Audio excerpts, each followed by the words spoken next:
A veces parece que Dios no responde nuestras oraciones. ¿Cuántas veces hemos ido a clamar, a llorar, y allí de rodillas, con lágrimas en los ojos, hemos hecho a Dios un pedido?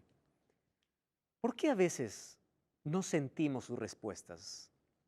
¿Por qué a veces sabemos de que Dios prefiere quedar en silencio antes que responder? Esa será una pregunta que hoy responderemos en nuestro programa aquí en Biblia Fácil. Bienvenido. Un grande abrazo para ti. Gracias por acompañarnos semana a semana. Gracias por tus comentarios, gracias por tus mensajes y gracias también a Dios por tus decisiones.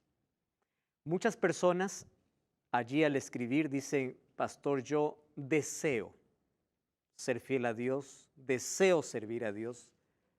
Yo siempre digo lo siguiente, todos los seres humanos deseamos cosas buenas, pero los deseos no cambian las cosas, las decisiones cambian las cosas. Un deseo queda simplemente en deseo a menos que tomes una decisión para un cambio en tu vida. Los deseos no salvan, las decisiones salvan. Hoy vamos a hablar de un asunto muy importante porque tiene que ver con oración, con deseo y con decisión. ¿Y por qué te digo esto? Porque cada vez que el ser humano quiere tomar una decisión a favor de Dios, siempre hay una fuerza que se opone para desanimarle de aquella grande decisión.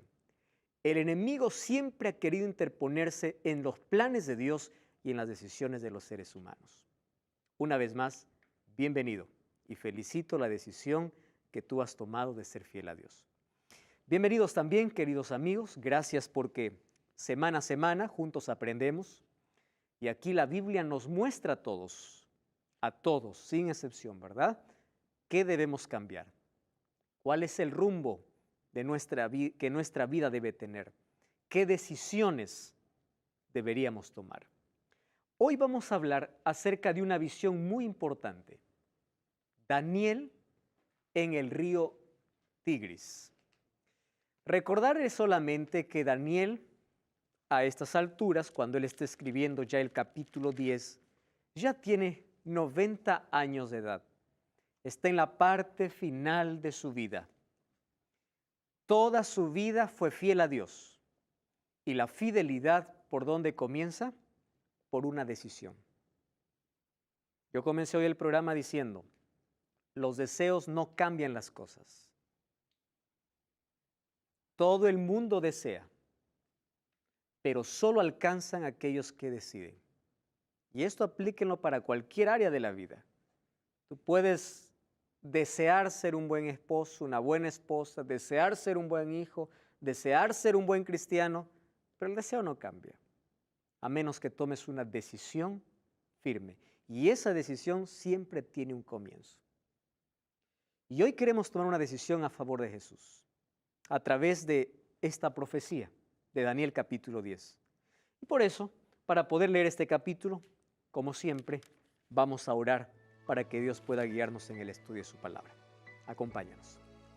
Querido Dios, gracias porque hoy tenemos libertad de abrir tu palabra y de poder encontrar en ella el tesoro que nuestra vida necesita. Danos la valentía de tomar decisiones acertadas. Danos tu poder, tu Santo Espíritu, para comprender tu palabra. Y ayúdanos a dejar a un lado la incredulidad, la indiferencia. Ayúdanos a dejar a un lado aquellas cosas que nos impiden estar cerca de Jesús. Toma nuestra vida, muéstranos el camino. Que tu Santo Espíritu una vez más nos hable a través de tu palabra en el nombre de Jesús. Amén. Daniel capítulo 10. Haciendo un breve repaso del capítulo anterior, en Daniel capítulo 8 resolvimos la profecía más larga de toda la Biblia.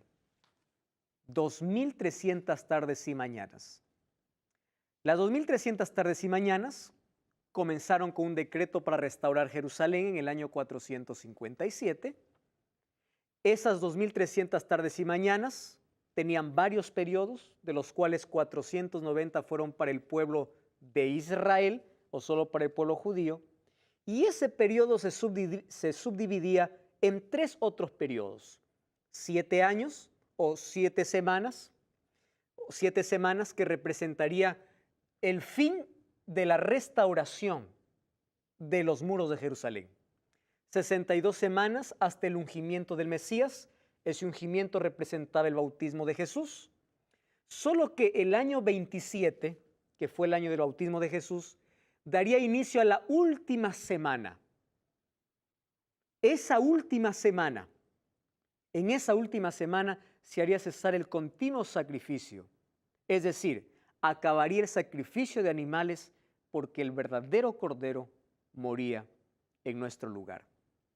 Eso sucedió en el año 31 y en el año 34, con la muerte de Esteban, acaba de Israel de ser el pueblo exclusivo para tener la salvación. Ahora la salvación, el evangelio pasa a los gentiles. Dios levanta a un hombre llamado Saulo como el apóstol de los gentiles. Entonces, si nosotros restamos ese tiempo de las 2300 tardes y mañanas, menos los 490 años que termina el año 34, nos faltarían 1810 años para completar las 2300 tardes y mañanas. Si hacemos la suma, esto nos lleva a 1844. Les conté acerca del movimiento que se levantó en este planeta, en nuestra Tierra, no solo como resultado de Daniel 8:14, sino de Apocalipsis capítulo 10. Solo que con una interpretación equivocada. Ellos creían que la purificación del santuario se refería a la tierra. Ahora les pregunto, ¿ellos estaban con la fecha equivocada? No. Ellos tenían la fecha correcta, pero el evento estaba equivocado. ¿Por qué el evento? Porque en 1844 Jesús no vendría a la tierra, sino Jesús asumiría una nueva función, que es la función de purificar el santuario y de ser nuestro abogado como sumo sacerdote, y desde allí nosotros vivimos un juicio, cual se llama el juicio investigador. Ahora fíjense lo que dice el libro de Apocalipsis capítulo 14. Podemos abrir la Biblia. Apocalipsis capítulo 14. Porque esta es una revelación tan importante, hablando acerca del pueblo de Dios en el tiempo del fin. Vamos a leer en el versículo 6, o desde el versículo 6 en adelante. Dice así: en medio del cielo vi volar a otro ángel. Cuando dice que un ángel vuela, en Apocalipsis se refiere a la urgencia del mensaje. ¿Recuerdan qué cosa era alas? Velocidad. La rapidez del mensaje. Entonces, ¿qué significa eso? Que este ángel tenía un mensaje urgente. Solo que lo que me impresiona de este ángel es esta palabra. Tenía el evangelio, ¿qué cosa dice? Eterno. Ahora, piensen conmigo en lo siguiente. ¿Dios tenía 2 evangelios? No. Hay algunos que dicen, no, en el Antiguo Testamento se salvaba de una manera, ahora estamos en el Nuevo Testamento, en otra era. El evangelio es eterno. La salvación siempre fue por gracia. Los judíos intentaron en un momento de su existencia alcanzar la salvación por la ley, que se volvieron legalistas. Es por eso que Jesús advirtió y vino para enseñar cómo debe guardarse la ley. Aquel que piensa que es salvo por la ley está perdido. Porque la obediencia a la ley no da salvación. La obediencia a la ley, ¿qué cosa es? El resultado, no la causa. ¿Correcto? Entonces, el evangelio es eterno, el evangelio es uno solo. No existen 2 evangelios. La salvación es por gracia y el fruto de esa gracia es obediencia, es la fe. Efesios 2:8 dice, porque por gracia sois salvos por medio de la fe. ¿Qué significa eso? ¿Qué significa fe? Ah, no, pastor, fe es creer en Dios. ¿Están de acuerdo con eso, sí o no? Santiago 2:19 dice, el diablo también cree y tiembla. Quiere decir que el diablo se salva. La fe va más allá de una creencia. Porque si la fe solamente fuera decir, yo creo que Dios existe, Santiago 2:19 dice, el diablo también cree. La fe me lleva a más allá de creer. La fe me lleva a una confianza absoluta en la Biblia. Y la fe me lleva como consecuencia a la obediencia. ¿A quién se le llama padre de la fe? Abraham. ¿Se acuerdan de Abraham? El padre de la fe. Amigo de Dios. El hombre de fe, el padre de la fe, ¿qué cosa me enseña? A obedecer. ¿Recuerdan qué le pidió Dios a Abraham? Que le ofrezca a su hijo. ¿Lo dio o no? Sí. Por fe. La obediencia está ligada ¿a qué? A la fe. Pero la obediencia es el resultado. ¿Correcto? No la causa. ¿Quién es el único Salvador? Cristo. Muy bien. El Evangelio es eterno. Para predicar a los habitantes de toda la tierra, toda nación, tribu, lengua y pueblo. Y decía a gran voz, ¿qué cosa decía? Temed a Dios y dadle gloria, porque la hora de su juicio, ¿qué cosa? Llegó. ¿De qué momento está hablando? De este juicio investigador. Ha llegado. ¿En qué momento se coloca Apocalipsis 14? Después de Apocalipsis 10. ¿Saben qué cosa sucedió en Apocalipsis 10, verdad? El librito dulce y amargo, ¿se acuerdan? Después entonces, Dios levantaría un movimiento para el tiempo del fin para que diga, ahora ya no esperamos la hora de su juicio, sino que ya llegó. Ya estamos viviendo en la hora del juicio. Ahora tú empiezas a revisar qué iglesia habla del juicio. La hora de su juicio ha llegado. ¿Y qué más dice? Adorad a aquel que hizo el cielo, la tierra, el mar y las fuentes de las aguas. ¿No les hace recordar este texto a otro? Vamos a Éxodo capítulo 20, sin perder Apocalipsis 14. Éxodo capítulo 20, versículo 8. Éxodo capítulo 20, versículo 8. Miren lo que dice. Acuérdate del sábado para santificarlo. 6 días trabajarás y harás toda tu obra. El séptimo día reposo para Jehová tu Dios. No hagas en él obra alguna, tú, ni tu hijo, ni tu hija, ni tu sierva, ni tu criado, ni tu bestia, ni el extranjero que está entre tus puertas. Versículo 11, ¿qué dice? Porque en 6 días hizo Jehová los cielos y la tierra, el mar y todo lo que en ellos hay. A ver, vamos nuevamente a Apocalipsis capítulo 14, versículo 6. O que versículo 7. ¿Qué cosa dice? Adorad a aquel que hizo el cielo, la tierra, el mar y las fuentes de las aguas. ¿De dónde está tomando este texto? De Éxodo 20. Ahora ustedes entienden por qué el sábado no tiene que ver con otra cosa sino con adoración. Quiere decir, el pueblo de Dios que levantaría en 1844 tendría este mensaje. Su juicio llegó. ¿Cuál es el otro mensaje? Adora a Dios como Él quiere. Aquel que dice yo soy salvo por gracia, amén, aleluya. La gracia tiene que llevar a una adoración correcta. Porque esto es Biblia, eso dice la Biblia. ¿Y qué más dice este pueblo? Otro ángel le siguió diciendo, ha caído la Babilonia. ¿Qué cosa es Babilonia?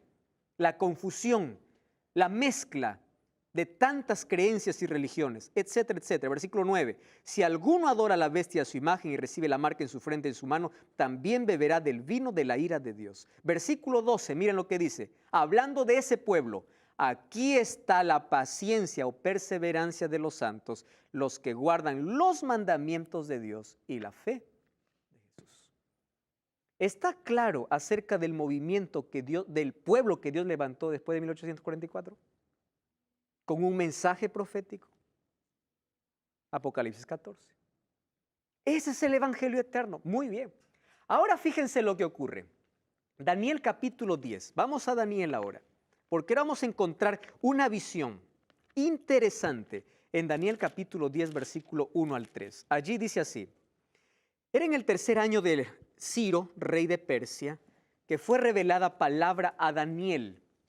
Me encanta cómo Daniel aquí empieza a dialogar con su lector y dice, ese Daniel es llamado Belsasar. ¿Es que le gustaba el nombre Belsasar? No. Yo le voy a explicar por qué escribió así Daniel. Dios lo inspiró para que escriba así. ¿Saben por qué? Porque hay algunos hoy que se levantan y dicen, no, el Daniel de las profecías no es el mismo Daniel de la historia. Ustedes ya saben que hay muchos que se levantaron diciendo, las profecías alguien lo añadió. Daniel no pudo escribir eso. Y aquí Daniel es claro en decir, a ver, vamos poniendo en claro las cosas. Yo soy el mismo Daniel del capítulo 1. ¿Está bien? No es otro. Al que lo llamaron Belsasar, ese soy. Y yo estoy escribiendo, solo que ahora estoy al final de mis días. La palabra es verdadera y ¿qué más dice? El conflicto es grande, pero él comprendió, esta vez él sí entendió la palabra y tuvo inteligencia en la visión. De ahí dice que él estaba afligido por espacio de 3 semanas, no comió manjar.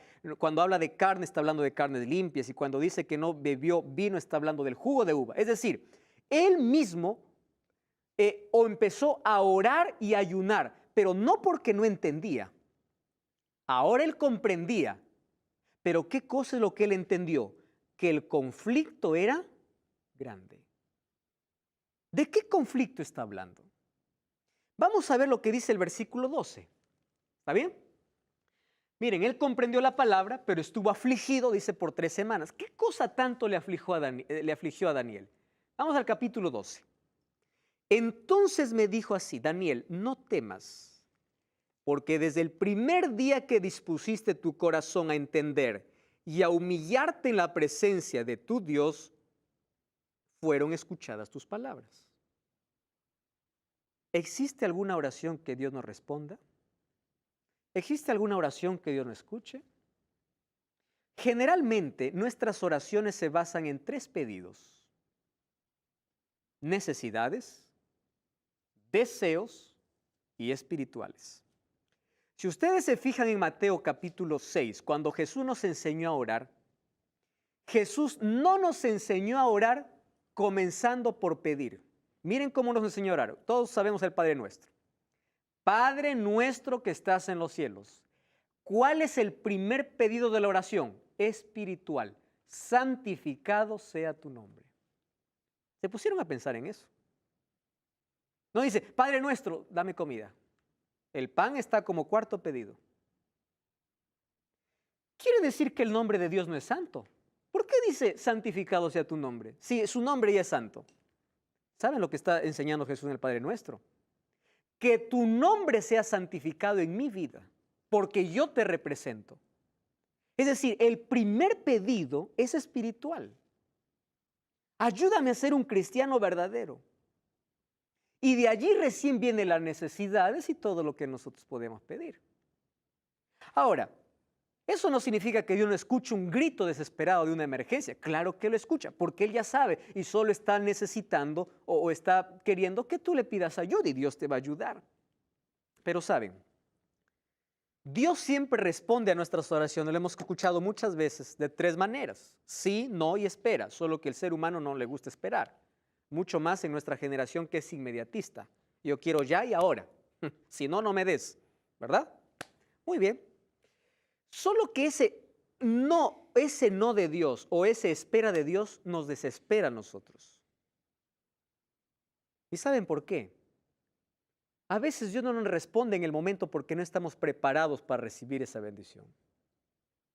Otras veces Dios nos va a decir que no porque no nos conviene, aunque para nosotros sea lo mejor.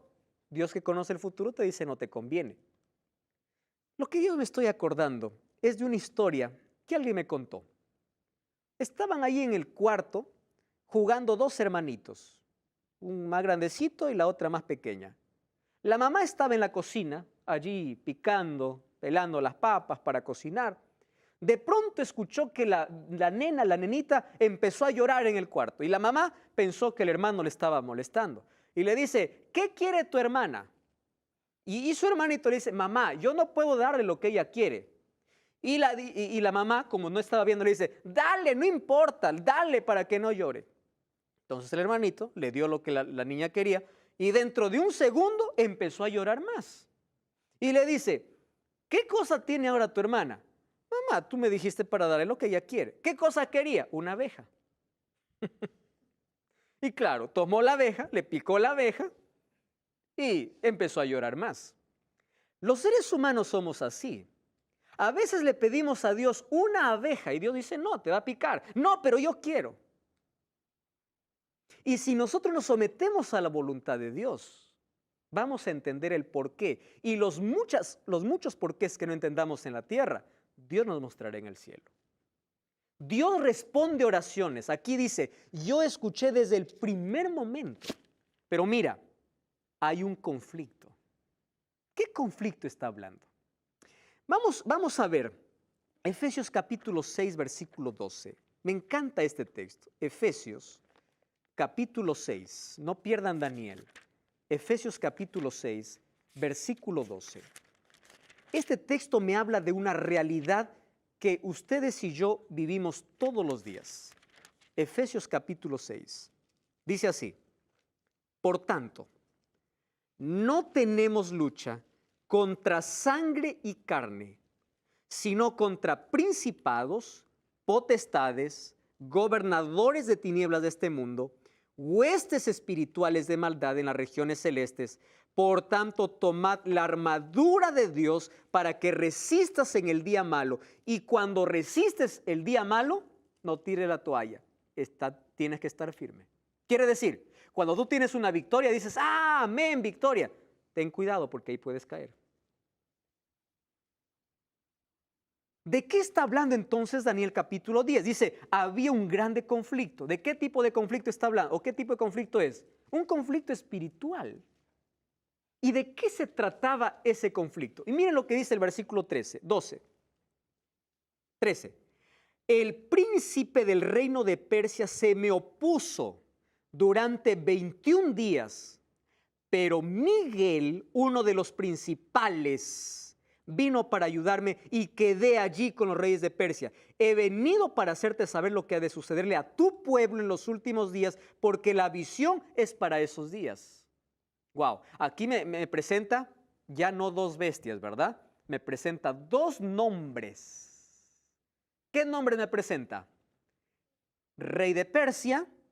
¿Y qué más me presenta? A Miguel. Para entender quién es el rey de Persia, yo tengo que entender primero quién es Miguel. ¿Correcto? Vamos a ver, porque ¿de qué trata este conflicto? ¿Quién es Miguel? Vamos a Daniel capítulo 10, versículo 21. Dice el versículo 21. Yo te declararé lo que está escrito en el libro de la verdad. Nadie me ayuda contra ellos sino Miguel vuestro príncipe. Como que se nombra aquí a Miguel como un príncipe. Muy bien, vamos al siguiente texto. Daniel capítulo 12, versículo 1. Dice así, en aquel tiempo se levantará Miguel, una vez más, el gran príncipe que está de parte de los hijos de tu pueblo. Wow, aquí se presenta a Miguel como ¿qué? Como libertador. ¿Está bien? Miguel es un libertador. ¿Qué cosa más? Vamos a Apocalipsis capítulo 12, aquí nos esclarece más. Apocalipsis capítulo 12, versículo 7. 12:7 dice, entonces hubo una guerra en el cielo. Miguel, wow, aquí aparece el nombre otra vez. Miguel y sus ángeles luchaban contra el dragón y luchaba el dragón y sus ángeles, pero no prevalecieron ni se halló lugar para ellos en el cielo y fue lanzado afuera el dragón, serpiente antigua, diablo y Satanás. ¿Quién es Miguel entonces? Cristo. El príncipe que está de parte de tu pueblo. La pregunta es, ¿por qué toma un nombre humano? ¿Ustedes saben qué significa Miguel? ¿Quién como Dios? Ahora fíjense, Miguel es el título de Cristo cada vez que entra en conflicto para defender a sus hijos. ¿Ustedes recuerdan que en Apocalipsis Jesús es comparado como el león de la tribu de Judá? Como el cordero, como ¿qué más es comparado Jesús? Como el camino, como el verdad, como la vida, como la vid, como ¿qué más? Como el agua de vida, como el pan de vida, como la puerta, como el buen pastor. ¿Recuerdan todos los nombres para Jesús? Correcto. Ahora, cada vez que Él está peleando para favorecer a su pueblo, ahora nada de eso. Ahora se presenta como el general de todas las huestes angelicales. ¿Con qué nombre? Miguel. El príncipe. Entonces, si Miguel es el príncipe, quiere decir que el rey de Persia no puede ser humano. Tiene que ser también otro ser espiritual. ¿Quieres saber quién es? No cambies el canal. Estamos de regreso. Este es mi canal.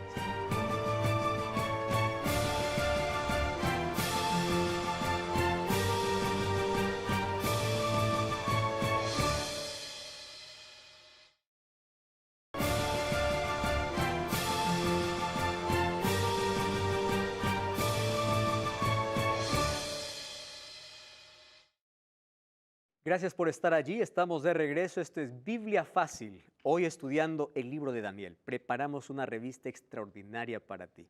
Totalmente gratis, puedes llegar a casa. Si vives dentro de Sudamérica, si solamente nos envías un WhatsApp en este momento. Registra más 5512 98 100 14 60. Si vives fuera de Sudamérica, ingresa a la siguiente dirección: estudielabiblia.com y podrás descargar totalmente gratis también este curso. Y acompáñanos mientras estamos desarrollando esta temporada. Estamos hablando en el capítulo 10 del libro de Daniel, un asunto tan interesante que tiene que ver con un conflicto. Ya descubrimos quién es Miguel, ¿verdad? Miguel es el título, es el nombre que asume Cristo cada vez que está para defender a su pueblo. ¿Por qué en el capítulo 12 de Daniel dice, en aquel tiempo se levantará Miguel? Porque el capítulo 11 habla del cuerno pequeño en guerra contra el pueblo de Dios. Entonces, si hay una guerra de un poder, aquí se levanta Miguel como defensor. Es decir, la batalla no ha sido con ellos, la batalla ha sido conmigo. Y yo los voy a defender. ¡Qué maravilla! Ahora, ¿quién es el rey de Persia? Si Miguel es Cristo, quiere decir que Cristo tiene que luchar con otro poder. Ojo, que la lucha no es con ángeles, es con Cristo mismo. ¿Quién está hablando con Daniel? Gabriel. Y Gabriel dice, mira, 21 días, ¿recuerdan ahí el texto? Versículo 13, el príncipe del rey de Persia me puso durante 21 días, pero Miguel vino para ayudarme. Quiere decir que quien estaba peleando con el ángel no era otro ángel. ¿Quién era? Satanás. Tanto así que él necesitó que venga Miguel, el príncipe de los cielos. Ahora, fíjense, Satanás aquí se representa como el rey de Persia. ¿Cómo poder entender este asunto, no? Muy bien. ¿Ustedes sabían que no es la única referencia en la Biblia donde se usa un nombre de una persona para hacer referencia a Satanás? No es este el único nombre. Vamos a Ezequiel capítulo 28, versículo 11. Vamos a ver qué dice Ezequiel. Capítulo 28, versículo 11. Ese texto es interesante. Dice así: vino a mí palabra de Jehová diciendo, hijo de hombre, entona lamentación sobre el rey de Tiro. ¿Para quién es este mensaje? Para el rey de Tiro. Y dile, así ha dicho Jehová el Señor, tú eras el sello de la perfección, lleno de sabiduría y de acabada hermosura. En el Edén, en el huerto de Dios estuviste. De toda piedra preciosa era tu vestidura, de cornerina, topacio, jaspe, crisólito, berilo y onice, zafiro, carbunclo, esmeralda, oro. Los primores de tus tamboriles y flautas fueron preparados para ti en el día de tu creación. Tú, querubín protector, yo te puse en el santo monte de Dios. Yo pregunto, ¿Tiro estuvo en el santo monte de Dios? Tiro fue vestido con todo lo que está mencionando aquí. ¿Tiro existía cuando estaba creando allí en el Edén o antes de la creación del Edén? Claro que no. Pero toma el nombre del rey Tiro para hablar ¿de quién? De Satanás. De la caída de este querubín. De paso, Tiro nunca fue un querubín. Tú, querubín protector. Entonces, aquí está solo tomando el título del rey de Persia. ¿Por qué? Porque Daniel está viviendo en esos días.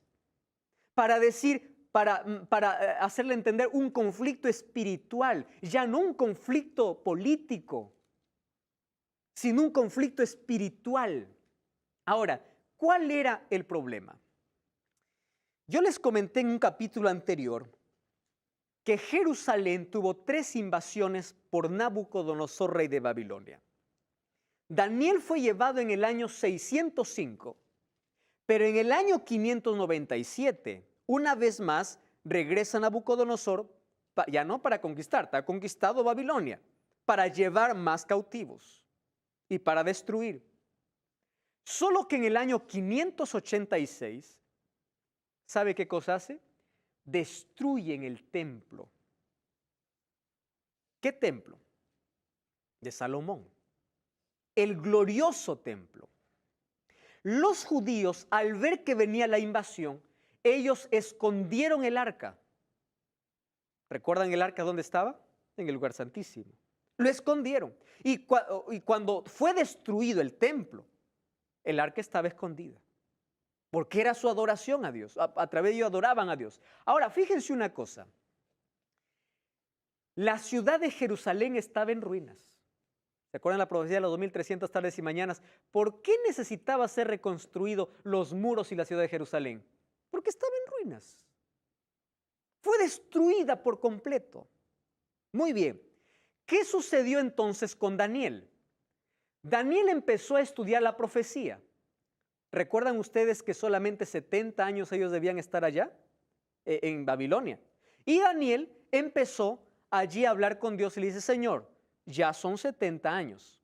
Muy bien. Mientras Babilonia era imperio, la profecía estaba que el pueblo de Israel iba a ser cautivo. Pero ahora ya no estaba Babilonia. ¿Quién estaba? Estaba Ciro. Y Ciro conquistó Babilonia un 12 de octubre del año 539. Correcto. Ahora, ¿qué sucedió con Ciro? Aquí viene el conflicto.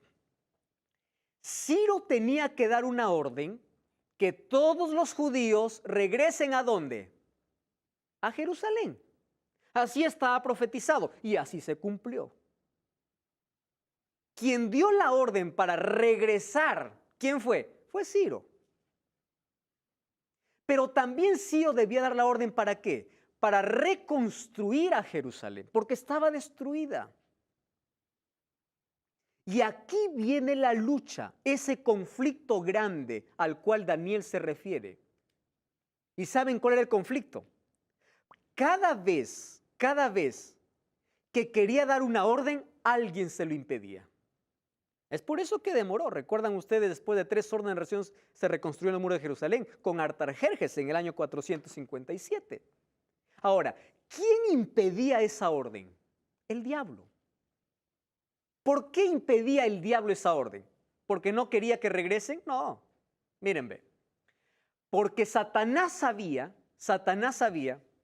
que si los israelitas regresaban a Jerusalén, ¿qué cosa era lo primero que tenían que hacer? Tenían que reconstruir, ¿qué cosa? Su templo. Porque Jerusalén el templo era la vida de todo judío, era el centro de adoración. Un judío no podía vivir allí sin su templo.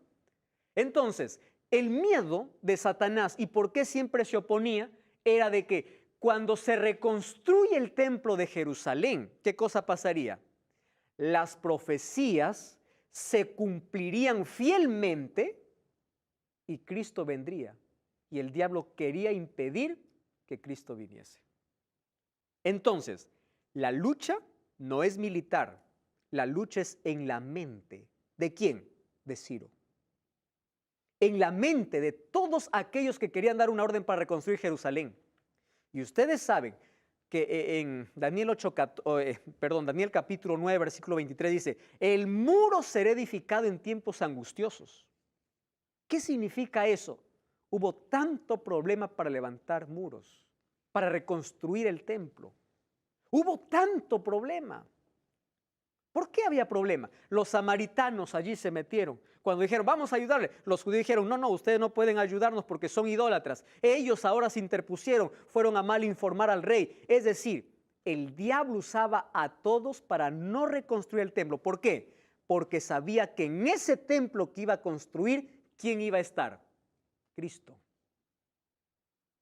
Entonces, el diablo quería ¿qué cosa? Frustrar los planes de Dios. Ese es el conflicto que se vive en nuestra mente. Ese es el conflicto que nosotros vivimos todos los días. Dios tiene un plan. El plan es de salvación. El diablo se coloca en medio y dice, no, vamos a destruir ese plan. Yo no quiero que se salve o yo no quiero. Pero saben, el diablo siempre ha salido derrotado cada vez que se puso a pelear con Dios. Ayúdenme a recordar aquí. Vamos a Apocalipsis capítulo 12. Apocalipsis capítulo 12. Miren lo que dice este capítulo, es impresionante. Apocalipsis 12. Vamos a ver allí el versículo 4. Dice, su cola arrastró la tercera parte de las estrellas del cielo. Está hablando de la caída de Satanás del cielo. Estrellas aquí son ángeles. Su cola arrastró la tercera parte de las estrellas del cielo y los arrojó sobre la tierra. Y el dragón se paró frente a la mujer que estaba para dar a luz a fin de devorar a su hijo tan pronto como naciera. ¿De quién está hablando? Del nacimiento de Cristo. Entonces, ¿ustedes se acuerdan cuando Cristo murió? ¿Qué orden dio Herodes? Mueran todos los niños de 2 años abajo. ¿La orden era de Herodes? No, era del diablo. Porque el diablo quería matar a Cristo tan pronto como él naciese. Primero quiso impedir la reconstrucción del templo porque sabía que ahí iba a venir Cristo.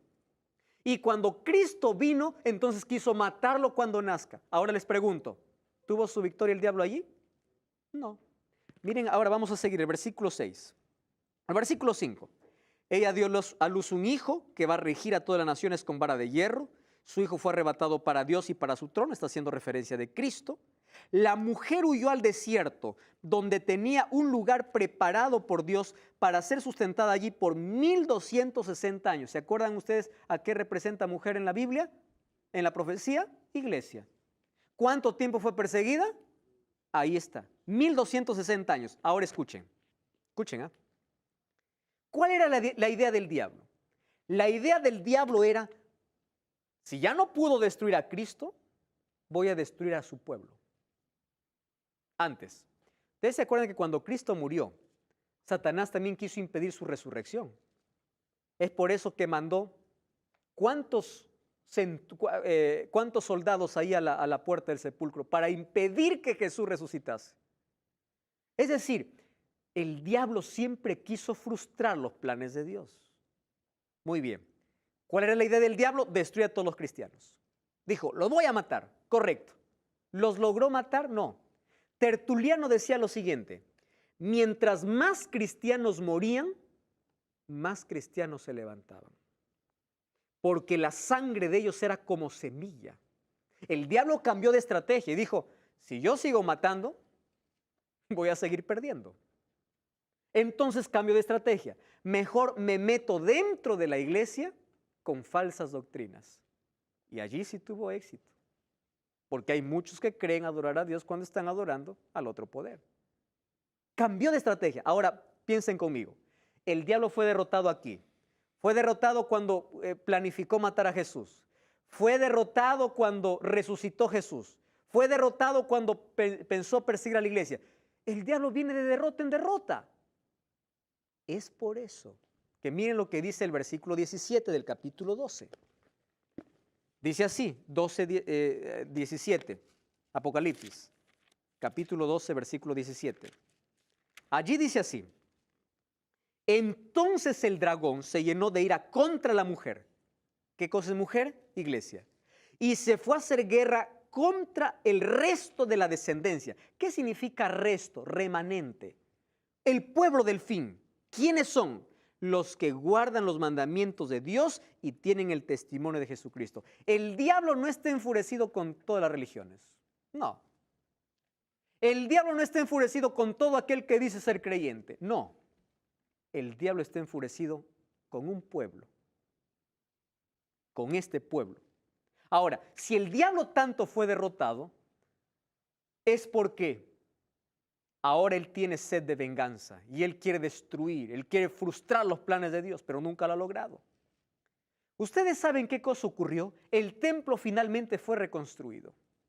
Y cuando fue reconstruido, ahí estaba el profeta Ageo. Busquen el libro de Ageo. Ageo está casi al terminar el Antiguo Testamento, poco antes de Malaquías, Zacarías, Ageo.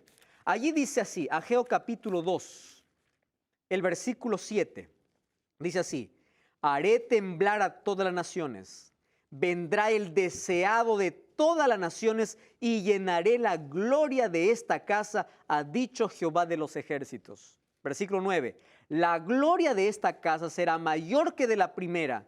Así ha dicho Jehová de los ejércitos, y daré paz a este lugar, dice Jehová. Miren, cuando se reconstruyó el templo, habían dos grupos de judíos. Un grupo de judíos que decía: oh, este templo, pobrecito, se llamó el templo de Zorobabel. Era un templo que no tenía la gloria del templo de Salomón. Y había otro grupo de judíos que no había conocido el templo de Salomón y decía: qué bonito, ahora vamos a ver cómo se hacen los sacrificios.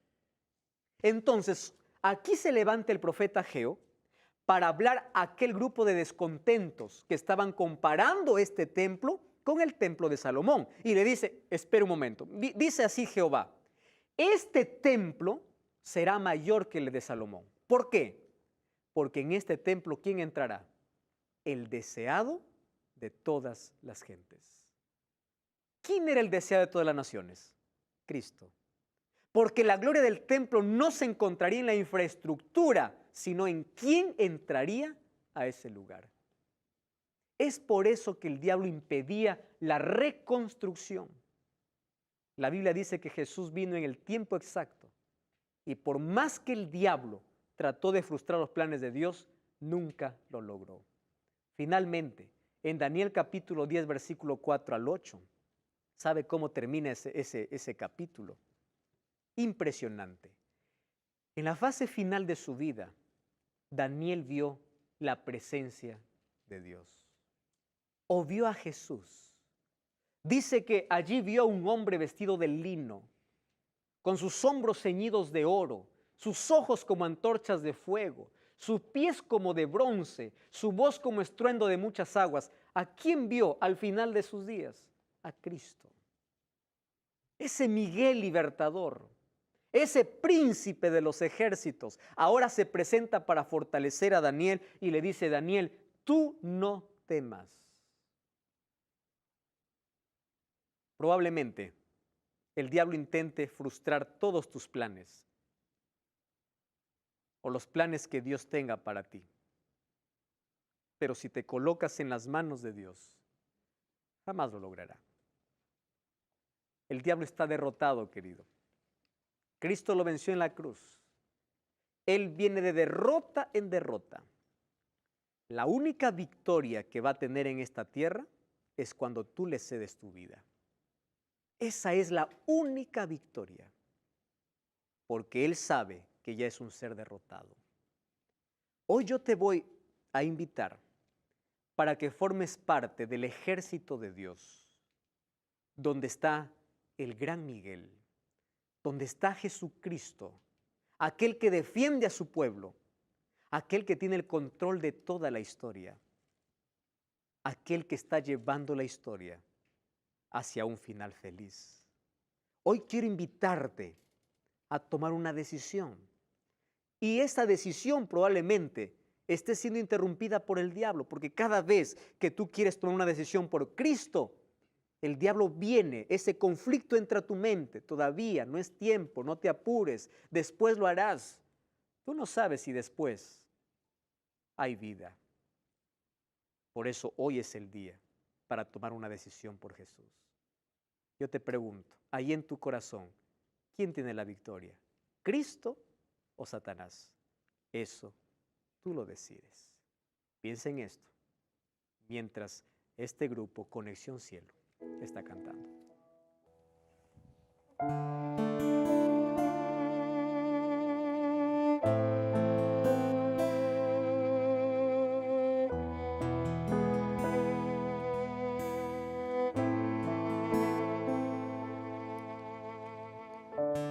Y pasará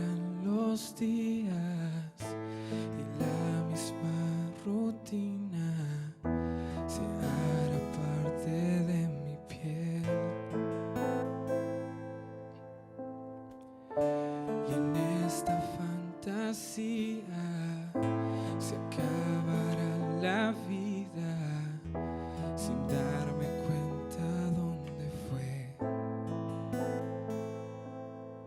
Tropecé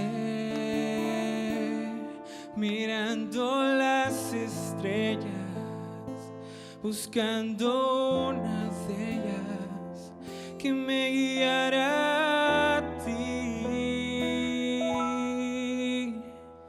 Y allí,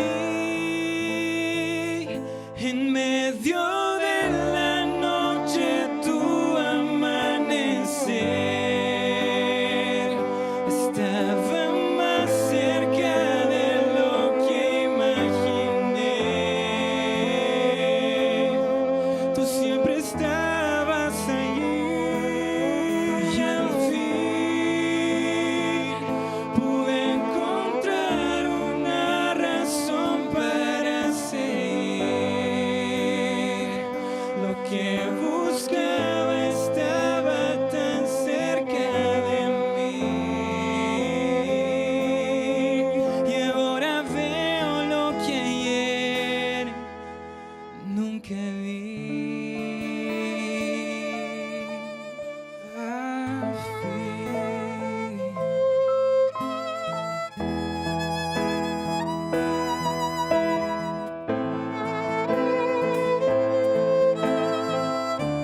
Jamás pensé que el día que yo tan gris veía lo transformara ese color. Lo que me impedía cambiarme hasta otra vida lo derrumbarás con tu amor.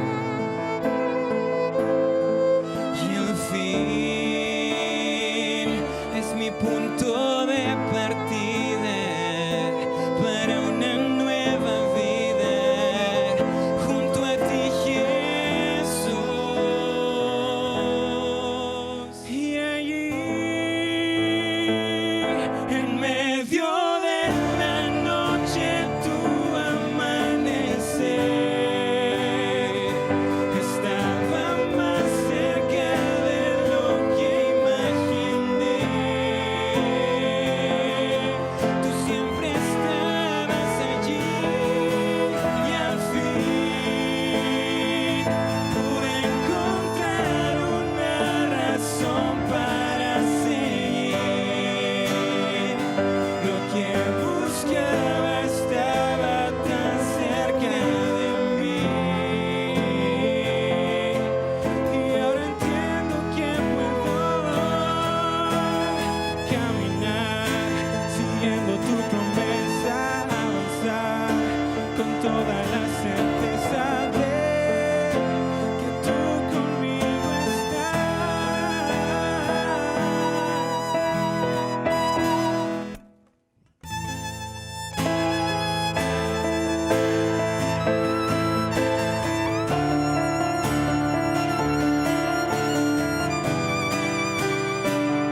Estabas más cerca de lo que imaginé. Tú no te apartarás de mí. Al fin pude encontrar una razón para seguir. Lo que buscaba estaba tan cerca de mí. Y ahora veo lo que ayer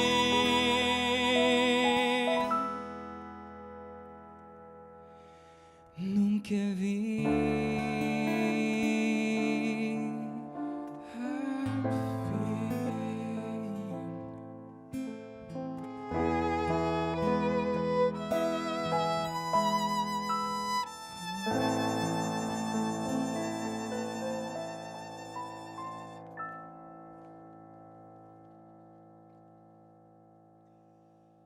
Al El libro de Primera de Corintios, capítulo 10, versículo 16. Me dice algo tan interesante que hoy quiero compartirlo contigo. Allí, cuando habla acerca de que tú y yo ahora somos ese santuario donde Dios quiere morar. Ahora eres tú, es tu cuerpo, es tu corazón, es tus pensamientos, es tu vida donde Cristo quiere estar. Antes la gloria del Señor se posaba sobre un santuario. Hoy Dios quiere resplandecer en tu vida. Y la Biblia dice que tú y yo somos el templo del Espíritu Santo. 1 Corintios 6:19 dice, ¿no sabéis que vosotros sois el templo del Espíritu Santo donde Dios quiere morar? ¿Tú ignoras esto? Dios quiere vivir en tu corazón. Es por eso que en Apocalipsis 3:20 dice, yo estoy a la puerta y llamo. Y si alguno oye mi voz y abre la puerta, entraré a él, viviré con él y él conmigo. El versículo 20 de 1 Corintios 6 dice, habéis sido comprados por precio, glorifiquen a Dios con vuestro cuerpo y vuestro espíritu. Hoy la presencia de Dios ya no está en un santuario, ya no está más en un templo, quiere estar en ti, en tu corazón, en tu vida, quiere resplandecer en ti. Y ese es un desafío. Dios está tocando la puerta. Hace mucho tiempo, Dios está invitándote a su reino. Dios quiere morar en tu corazón. Ahora te pregunto, ¿seguirás cerrando tu puerta? ¿De qué sirve la gracia en el cielo abierta cuando existe un corazón cerrado? No sirve de nada. Por eso hoy te invito a abrir la puerta de tu corazón y hacer que tu vida sea el lugar donde la gloria de Dios reposa. ¿Quieres tomar esa decisión? ¿Quieres orar conmigo? Vamos a orar juntos. Querido Dios, gracias porque tu palabra me muestra el plan que tienes para mi vida.